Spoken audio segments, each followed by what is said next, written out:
बिस्मिल्लाहिर्रहमानिर्रहीम। पंजाब के वज़ीर दाखिला हाशिम डोगर को अपनी सीट छोड़नी पड़ी है, वजारत से इस्तीफ़ा देना पड़ा है। उनकी तरफ से कहा गया है कि मेरी तबीयत ठीक नहीं है, मेरी सेहत ठीक नहीं है, इसलिए मैं इस्तीफ़ा देता हूँ, लेकिन पार्टी का कारकुन में रहूँगा। हाशिम डोगर साहब के हवाले से चंद रोज़ कबल ये खबरें सामने आने लगी थी कि इनकी डोरियाँ भी वहीं से हिलाई जा रही हैं जहाँ से इस इम्पोर्टेड हुकूमत की डोरियाँ हिलाई जा रही हैं, और परवेज़ इलाही की डोरियाँ भी शायद वहीं से हिलती हैं, और उसकी उम्र ऊपर फिर ये लोग काम करते हैं, चलते हैं या नाचते हैं, जो भी करते हैं। हाशिम डोगर साहब को भी वहीं से हदायत मिलती थी, और ये वज़ीर थे इमरान खान की हुकूमत के, इमरान खान की पार्टी के, और बिलाखिर इनको ये कहा जा रहा है, कोई ये कहीं पे लिखा हुआ नहीं है, मुस्तनद नहीं है, लेकिन सुनी सुनाई बातें हैं कि हाशिम डोगर साहब जिस तरीके से उनको काम करना चाहिए था तहरीक इंसाफ के लिए, उस तरह से वो काम नहीं कर रहे थे।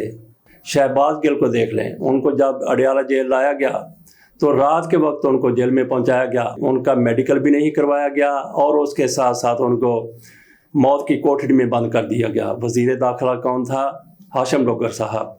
इसके अलावा भी कई बातें हैं जो हाशिम डोगर साहब से मंसूब हैं, इसलिए इनको जाना ही था। 5 रोज़ कबल ट्विटर पर ये इन्फॉर्मेशन आई, इस पर हमने अपनी एक वीडियो लगा दी थी, वो वीडियो अपनी जगह पर मौजूद है।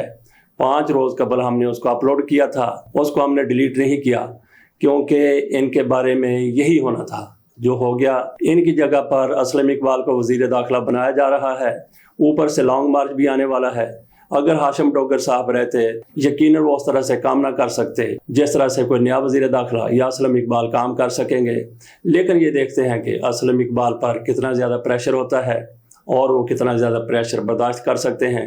ये तो हो गई इनकी बात। अगली बात हम कर लेते हैं एतजाज़ हसन की। उन्होंने बगैर किसी लगी लिपटी के ये कह दिया है कि इन लोगों को, शहबाज शरीफ को, नवाज शरीफ को, मरीम नवाज शरीफ साहबा को कैसे रिलीफ मिल रहा है। आप खुद सुन लीजिए, ये एतजाज़ हसन साहब कह रहे हैं। ये नवाज शरीफ, शहबाज शरीफ, मरियम, ये मुकदमे तो आपके में जिस तरह किसी की तली पे लिखे हुए हो, इस तरह ये लिखे हुए मुकदमे जिनसे इनको बाजवा साहब ने निकाला है, और बाजवा ने एक बहुत बड़ा जुर्म किया ये उसको इनको इस तरह छोड़ना। और मैं ये समझता हूँ कि ये जो सारा मसला नैब ऑर्डिनेंस का था, ये नैब ऑर्डिनेंस को सिर्फ और सिर्फ सियासी इंजीनियरिंग के लिए इस्तेमाल। ये आपने सुन लिया एतजाज़ हसन का मौक़िफ़। इस पर मुस्लिम लीग नून की तरफ से शदीद रद्द-ए-अमल आना था, लेकिन ये रद्द-ए-अमल देने के लिए उन्होंने इंतखाब किसका किया? अहमद खान साहब का। वो वज़ीर आला के उम्मीदवार रहे हैं मुस्लिम लीग नून की तरफ से, लेकिन वो ऐसे उम्मीदवार थे जिनकी उम्मीद बर नहीं आई। कहा जाता है कि इनको वज़ीर आला बनाने के लिए पाकिस्तान के बहुत बड़े ताकतवर शख्स की हमायत हासिल थी, और शायद उसी शख्स की हमायत अलीम खान को भी हासिल थी। ना अलीम खान वज़ीर आला बन सका, ना मोहम्मद अहमद वज़ीर आला बन सका। लेकिन ये एक अलग मौजू है। अहमद खान ने एतजाज़ हसन पर बड़े गरजते हुए तनकीद की कि अगर इनके पास सबूत हैं तो फिर अदालत जाएं।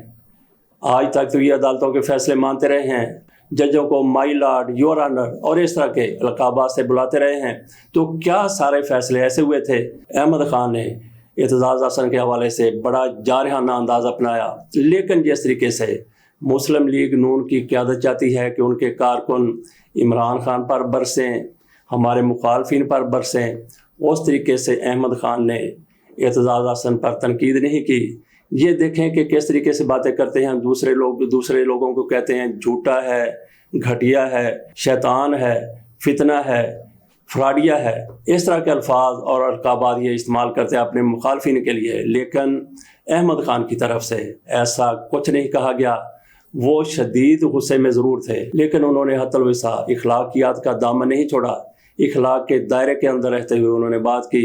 एक दो जगह पर वो फिसले ज़रूर थे, लेकिन इस हद तक नहीं गए जिसको आप बहुत ज़्यादा बदतमीज़ी कह दें। इस पर भी अहमद खान की, मरियम नवाज शरीफ साहबा की तरफ से, शहबाज शरीफ की तरफ से और खुद नवाज शरीफ की तरफ से भी खिंचाई ज़रूर हुई होगी। कल की ये खबर थी कि आसफ अली जरदारी साहब की तबीयत कुछ बेहतर हो गई है, वो चलने फिरने के काबिल हो गए हैं, हॉस्पिटल से वो घर मुंतकिल हो गए हैं। लेकिन इस खबर के आने से पहले चौधरी शुजात की तरफ से वज़ीर आज़म शहबाज शरीफ के साथ मुलाकात की गई और उनको पेशकश की गई कि जरदारी की जगह मैं हाज़िर हूँ, जो जरदारी काम करते रहे हैं वो मैं काम करने के लिए तैयार हूँ। उनकी शहबाज शरीफ के साथ मुलाकात के हवाले से ये खबर सामने आई।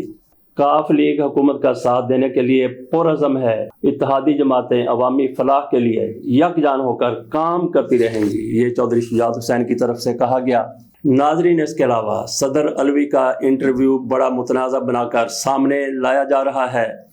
उस इंटरव्यू को उर्दू में इंटरव्यू है, आसमा शराजी को दिया गया इंटरव्यू है, मैंने 2 दफ़ा उसको सुना है, उसके एक एक लफ्ज़ पर गौर किया है, उसमें ऐसी एक भी चीज़ नज़र नहीं आती। आरफ अलवी पीटीआई के ख़िलाफ़ कोई बात कर रहे हैं। जिस तरीके से वो पीटीआई की हुकूमत के दौरान पीटीआई के साथ खड़े थे, उसी तरीके से आज भी वो सदर होने के बावजूद, तहरीक इंसाफ का कारकुन ना होने के बावजूद तहरीक इंसाफ के साथ बिल्कुल खड़े हुए हैं। उनकी तरफ से सिर्फ़ एक चीज़ की गई, उन्होंने कहा कि जो साइफ़र है उसके ऊपर मैं कन्विंस्ड हूँ कि इसके ऊपर तहकीक होनी चाहिए, लेकिन साथ उन्होंने ये भी कहा कि मैं नहीं समझता कि ये साजिश थी। लोग इससे एक चीज़ को लेकर तमाशा लगा दिया गया कि आरफ अलवी इमरान खान के ख़िलाफ़ हो गए हैं। कई लोगों की तरफ से ये कह दिया गया कि क्या ये एक और फारूक लगारी है। ऐसी उसमें कोई बात नहीं है। उन्होंने पीटीआई की हुकूमत की खुलकर हमायत की। उन्होंने कहा कि पीटीआई की हुकूमत ने ई वोटिंग लाने की कोशिश की, जिसको नाकाम बना दिया गया। उसको नाकाम बनाने के लिए उस वक्त की अपोजिशन ने क्या कुछ किया, किस तरीके से कॉलम लिखवाए गए। एक मौके पर उन्होंने ये भी कहा कि मैं इमरान खान के साथ था और हूँ। उनके एग्जैक्ट अल्फाज ये थे, he has been and is my leader.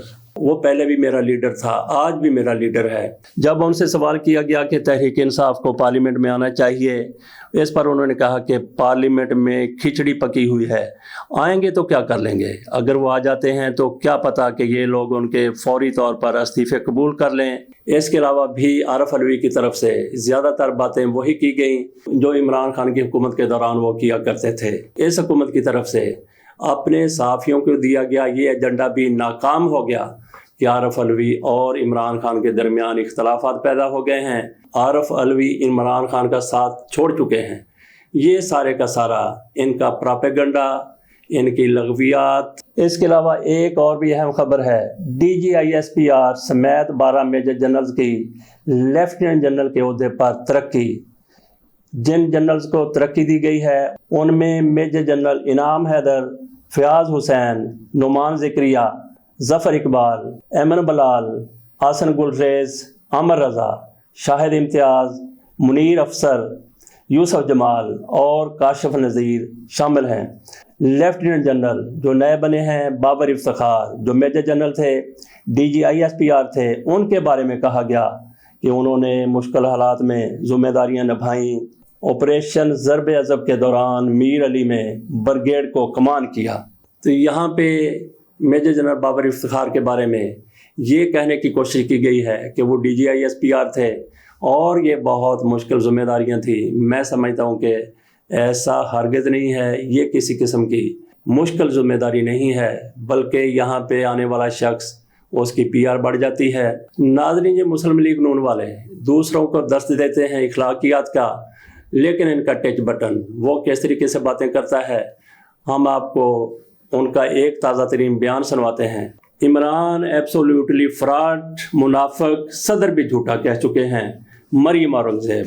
ये मरियम औरंगज़ेब साहिबा की तरफ से कहा गया है। सदर ने क्या झूठा कहा था, वही खबर जिस पर हमने तज़िया किया था, जिसमें आरफ अलवी के अल्फाज को तोड़ मरोड़ कर पेश किया गया, और इस पर भी एक अखबार की तरफ से ये आज सुर्खी लगाई गई है, सदर आरफ अलवी साइफर बारे बयान से मुकर गए, सियासत से बाज रहे हैं, वफाकी वज़ीर कानून का मशवरा।